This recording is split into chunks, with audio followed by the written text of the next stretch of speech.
responsible for the embassy bombing and the death of Special Agent Sandoval is the drug trafficking organization commonly known as the Santa Blanca Cartel. Yesterday, they were just narcos. Today, they're narco-terrorists. Initially, the Bolivian government resisted the Mexican cartel. They formed UNIDAD, a Bolivian special forces unit. It didn't go as planned. Thousands of bodies later, politicians, police officers, and journalists have become an endangered species.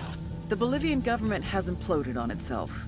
With no other options, the new president made a deal with Santa Blanca. You stop killing our people, we'll look the other way. Since then, Santa Blanca has turned Bolivia into the nexus of the South American drug trade.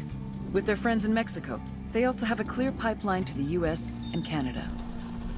The only way to stop Santa Blanca for good is to completely dismantle them, piece by piece.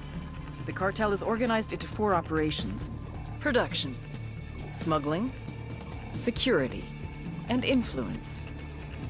At the top of it all is El Jefe de los Jefes, boss of bosses, El Sueño.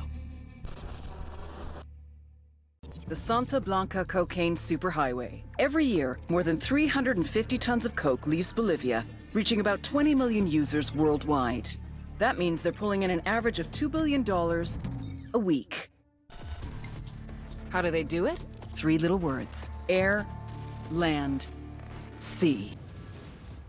Here's a lesson in cocaineonomics. The biggest mistake most people make is focusing solely on the product.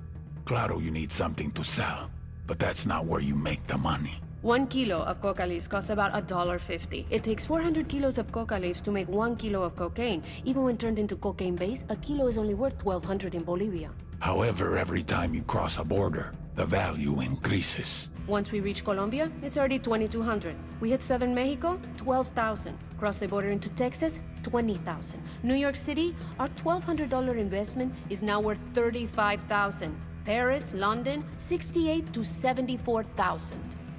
It's a pipeline that carries the product to the people that need it. Sustenance for the thirsty.